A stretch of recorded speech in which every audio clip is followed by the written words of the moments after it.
Romanos, e começa a citar acerca da importância do conjunto igreja. Ele começa dando a importância aos romanos, dizendo que assim como um corpo tem vários membros, dedo, mão, braço, cabeça, olho, assim somos nós no corpo de Cristo. Aleluia!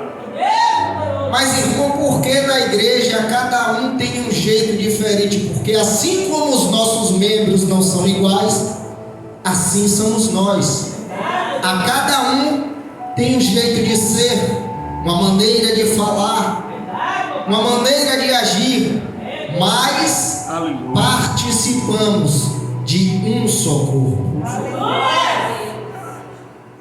E logo após o apóstolo Paulo, ele começa a nos ensinar que a cada um é dado um dom ou um talento.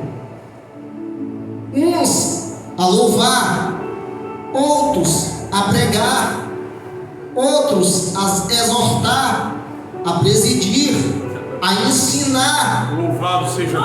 a obras de caridade. A cada um Deus tem dado algo. Mas se eu não me aprofundo a entender com Deus o que foi que Ele me deu, até então isso que Ele me dá fica enterrado. Então Paulo começa a mostrar à igreja que ela precisava entender que Deus deu algo a ela. Deus não nos deixou na terra de mãos vazias. Aleluia! Ele estava dizendo: olha, no meio de vocês tem pregadores, tem levitas, tem ensinadores, mas é necessário vocês entenderem isso. Nós começamos a ler a Bíblia de Gênesis e nós já começamos a perceber que o projeto de Deus não era individual.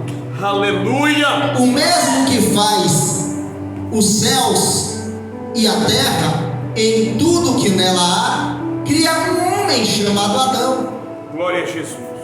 Com a sua plena sabedoria, poderia sim Deus, assim que ter criado Adão, ter criado Eva. Mas Ele cria Adão e permite que ele fique no jardim. Deus sabia, sim ou não, que Adão sentiria falta de uma mulher ou de uma companheira? Sim. Mas Ele permite que Adão fique só no Éden, até que o próprio caísse em si e percebesse que algo lhe faltaria. Deus sabe o que vai acontecer comigo e com você. Meu Deus, mas tem coisas que Ele vai permitir que nós venhamos cair a ficha e perceber o que é necessário fazer, o que é necessário para buscar, o que é necessário para bater e a porta se abrir. Aleluia! Há coisas que nós precisamos e Deus sabe disso. Mas não adianta ficarmos de braços cruzados. A Bíblia diz que Adão, ele começou a sentir tristeza e uma solidão tão grande, que quando Deus chega, toda vez que Deus chegava para conversar e dialogar com Adão, ele estava bem feliz. Só que esse prazo de validade, ele começava a se encurtar, porque Adão via que cada animal tinha o seu par, e ele percebeu que ficar só não era tão bom. Ele começou a sentir a falta de alguém que ele ainda nem tinha. Meu Deus, aleluia. Então, percebendo Deus que ele estava triste por estar só, Deus disse: agora é hora de eu dar a sua ajudadora. E agora começa um processo na vida da humanidade, no qual parecia começar apenas com um, vem com dois. E o projeto família começa de lá. Todos conhecem a história que, por causa da desobediência, eles caem e é destituídos da glória.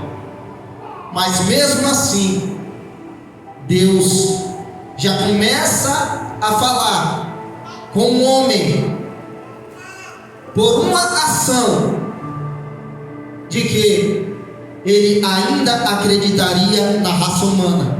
Aleluia. Quando Adão e Eva pecam, os seus olhos se abrem, eles começam a perceber a sua nudez, os pecados capitais começam a entrar sobre eles, e agora eles não são mais inocentes como uma criança.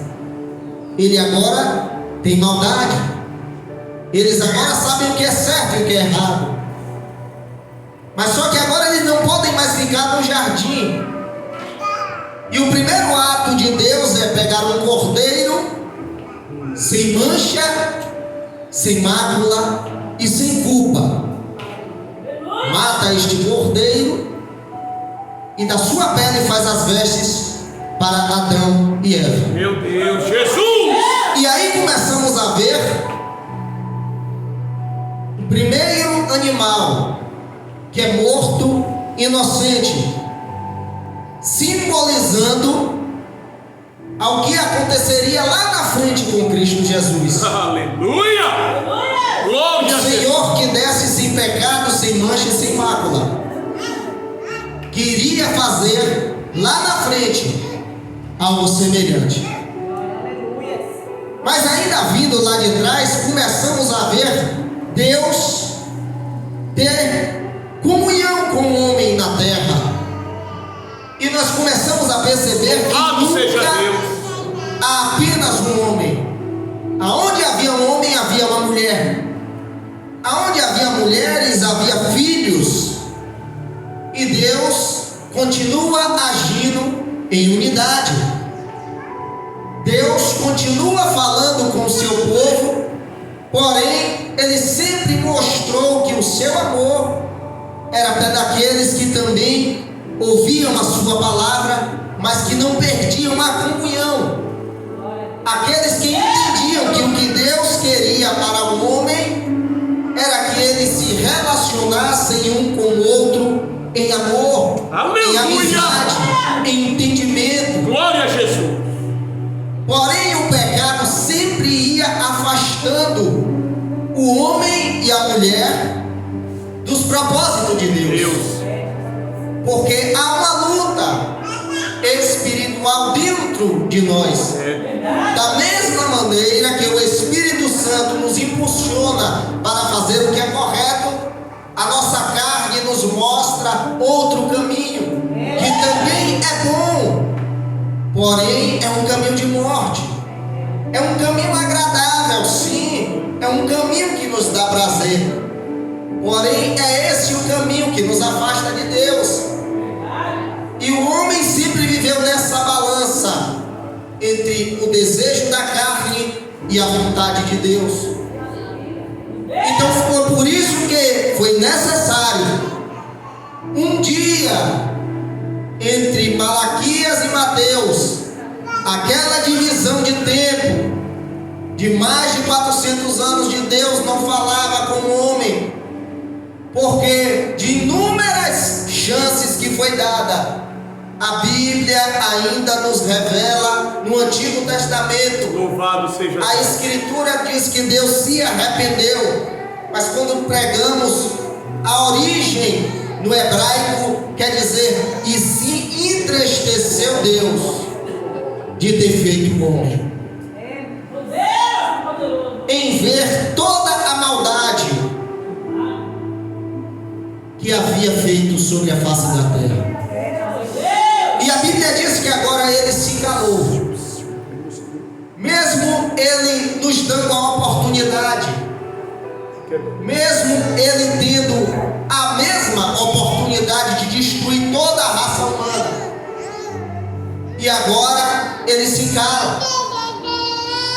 Os sacerdotes que ouviam a Deus, clamavam a Deus pela vida do povo, os profetas que eram mediador de Deus para com o povo, agora se calaram, porque Deus não falava mais. Às vezes oramos a Deus e a resposta não chega imediata. Agora imagine você ter a certeza Deus não vai falar. Meu Deus. Imagine você tendo a certeza de que vivemos há anos e anos e Deus fechou a sua boca para o homem, porque o pecado foi tão grande que ele preferiu se calar. Só que chega um determinado tempo que ele entende que deveria fazer algo. Ele percebe que mesmo em meio a todo o caos que a humanidade estava vivendo, havia algumas pessoas que buscavam viver verdadeiramente segundo a sua vontade. Ele começou a perceber que em meio à maioria havia uma minoria que se doava ainda a Deus, que mesmo ele sem falar ainda acreditava que ele iria fazer algo diferente. E é aí que Jesus entra na história. É enviado pelo Espírito Santo para a barriga de uma mulher chamada Maria. E quando nasce, aos 30 anos, começa o seu ministério. Aleluia. Levantando 12 discípulos. E começa a ensinar os 12 que eles deveriam ter comunhão com os outros. Só que é um pouco difícil, porque assim como aqui na igreja, cada um tem uma mentalidade diferente, cada um veio do mundo com uma vida diferente, assim foi também com os discípulos. Louvado. Enquanto um era pescador, outro era cobrador de impostos. E a Bíblia diz que Jesus agora reúne os 12 e começa agora a ensinar. Homens feitos, homens que acreditavam que aquilo que eles tinham aprendido lá atrás era suficiente, começa agora a ter que zerar toda a sua vida e aprender com Jesus uma nova vida. É por isso que a todo tempo você vê aqueles homens dizer: que homem é esse? Que homem é esse? Aleluia! Porque eles não estavam acostumados com esses tipos de ensinamento, pois não era um ensinamento humano, era um ensinamento da parte de Deus. E nós começamos a perceber que ao meio daqueles 12, cada um tinha o seu defeito. Um falava demais, um pegava o que era da parte do Senhor, outro queria ser melhor do que o outro. Louvado seja Deus. E a todo tempo Jesus tentando controlar aos 12. Em momento nenhum precisou mandar algum deles embora, não. Sabe por quê? Porque quem erra sabe que está errando. Quando a gente não quer algo com Deus e acha que está enganando a Deus, o próprio Espírito Santo ele vai nos mostrar em clareza que estamos vivendo de maneira errada. Da mesma maneira, quando você se refere a uma pessoa com palavras e logo após você sente que falou algo de errado, é o Espírito Santo dizendo a você: você errou, Meu Deus. precisa se retratar. Aleluia. Então Jesus estava mostrando aos discípulos que eles iriam começar a perceber quando estavam fazendo a coisa errada. Jesus. Aleluia. E quando sentavam com os discípulos à mesa, e muitos o questionavam: como é que pode? És tu dizendo que é o Messias, mas senta com os pecadores? E ele mostrava para o mundo que ele não veio para dizer que era melhor do que alguém, mesmo sendo. Meu Deus.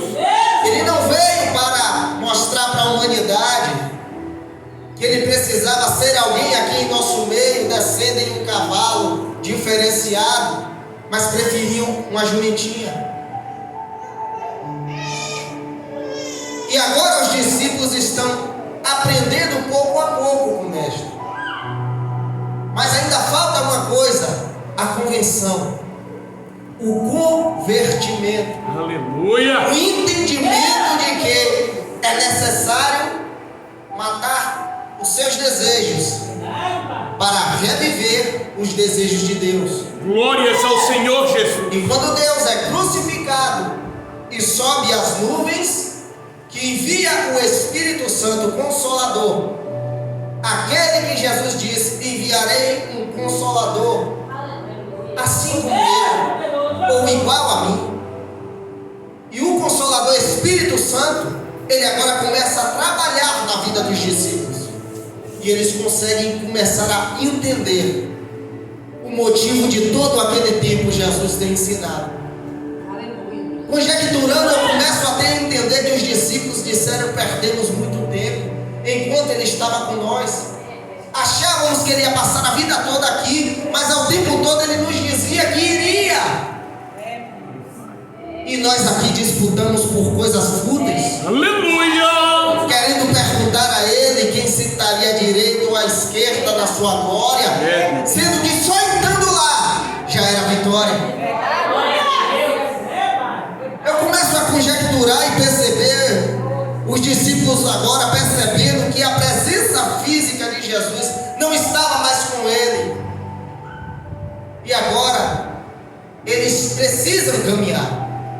Eles não podem estacionar, porque Jesus os deu uma missão, assim como foi dada a mim e a você. E agora, com a missão, a igreja começa a crescer. Jesus chama o nome por nome de Paulo, Meu Deus, aleluia. que outrora era Saulo, e agora começa a lhe levar a lugares diferentes como um missionário da parte do Senhor. E ele agora começa a ter experiências com Deus. Paulo teve tantas experiências com Deus. Paulo aprendeu tanto da parte de Deus acerca da humildade, acerca da soberba, que mesmo sendo ele aquele que viu coisas da parte de Deus, ele não preferia falar dele mesmo, mas dizia: eu conheço quem era ele mesmo, que foi levado ao terceiro céu. Aleluia. E pôde contemplar coisas inefáveis, coisas que não podem ser contadas aos homens, pois ele não entenderia. O homem o qual foi arrebatado até o terceiro céu, agora escreve aos romanos: ei, irmãos, está na hora de acordar. Deus lhe deu algo, mas vocês precisam entender o que é que foi que Deus lhe deu. Vocês precisam se despertar e parar desse negócio de achar que Deus não lhe deu nada, Deus só deu para o irmão que está ali. Meu Deus, aleluia. Não. Assim como Cristo é um corpo, nós fazemos parte do corpo de Cristo. Meu Deus. Cada um de nós somos um membro desse corpo. E a cada um, Cristo derramou algo da sua parte. Enquanto você fica pensando que Deus não lhe deu nada e é para você ficar calado, de braços cruzados, sem fazer nada, Deus está esperando da sua parte você se despertar. Oh, glória a Você Jesus. vai dizer a Deus: Senhor, É, meu Deus. qual é o teu negócio comigo? O que é que o Senhor quer comigo na terra? O que é para eu fazer? Em que área o Senhor quer que eu vá agir? Porque assim como disse Paulo, Jesus lhe chamou para alguma coisa. E assim como estamos aqui em números de pessoas, porém fazemos parte de um corpo. Aleluia. Se eu Meu Deus. não gosto de Lucas, a Bíblia está me dizendo que alguma parte do meu corpo eu não gosto e a rejeito. E Cristo não rejeita nenhuma parte do seu corpo. Meu Deus, verdade. eu falo mal do meu irmão Lucas, eu estou falando mal de mim mesmo, porque participamos de um só corpo. E não um corpo diferente. Mas da mesma maneira que eu zelo pelo meu irmão, eu estou zelando pelo corpo de Cristo. Cristo, aleluia. Ele faz parte. Deus, aleluia. Então a Santa Ceia, ela vem para nos reunir. Reunir os membros a se formar um só corpo. A cada dia que nos juntamos aqui na congregação, reunimos com um só pensamento, um só propósito e a um só corpo. Não ao meu corpo ou ao corpo do irmão, mas ao corpo de Cristo. Louvado Então precisamos entender que seja quando fazemos o isto, nome do Senhor Jesus. não estamos dando glória a A, a B ou a C, não. Estamos nos reunindo ao propósito de Cristo. E ele diz: fazer isso em memória do próprio Jesus. Então, se é em memória dele, estamos aqui em memória dele. E tenha certeza disso, ele está contemplando, ele está vendo, ele está esquadrinhando os nossos corações, ele está sentindo o que nós estamos sentindo. Talvez poderíamos antes dizer que Deus não saberia ou não sabia o que sentíamos, porque Deus não sofria, Deus não sentia dor, Deus não foi traído. Mas quando Jesus vem e passa por isso tudo, ele diz: agora eu sei o que é que vocês sentem. Então, se eu já tinha respaldo em falar, eu tenho mais ainda, porque se Jesus sentiu, Deus sentiu. Porque assim como Deus Pai, Deus Filho e Deus Espírito Santo são um só, assim a igreja tem que ser como um só, um sentindo a dor do outro, um sentindo a alegria do outro. Da mesma maneira, quando Jesus sentiu algo aqui na terra, Deus também sentiu lá no céu. Assim somos nós, em comunhão em Cristo Jesus. Quando meu irmão sentir uma dor, essa dor precisa chegar até a mim, porque se ela não chega até a mim, o evangelho ainda não entrou no meu coração. Se eu não me incomodo com a tristeza do meu irmão, o evangelho de Jesus ainda não entrou no meu coração. Mas quando a tristeza do meu irmão chega a me entristecer, é sinal que eu entendi o projeto de Deus. É sinal que, da mesma maneira, quando Jesus veio até a terra e via aquelas pessoas acamados, leprosos, com úlceras, doentes, com casca de demônio, e se compadecia delas, ele está dizendo: da mesma maneira tem que ser com vocês. Aleluia! Da mesma maneira tem que ser com vocês. Que Deus abençoe a sua igreja em nome de Jesus. Aleluia! Glórias ao Senhor Jesus. Maravilhoso, maravilhoso. Deus Todo-Poderoso. Aleluia!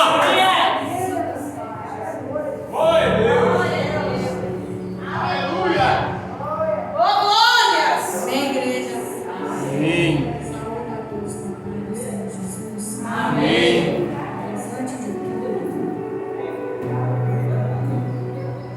Antes de louvar aqui, eu quero dizer algo à igreja. Hoje eu amanheci com meu coração muito angustiado. E eu sentei no sofá, comecei a conversar com Deus. Mediante a turbulência que está acontecendo, todos sabem. Eu procurei interrogar, perguntar a Deus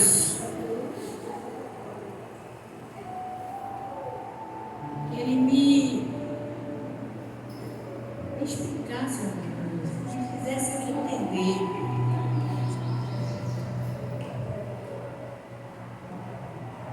Irmãos, Deus colocou e fez ele lembrar de uma promessa dele.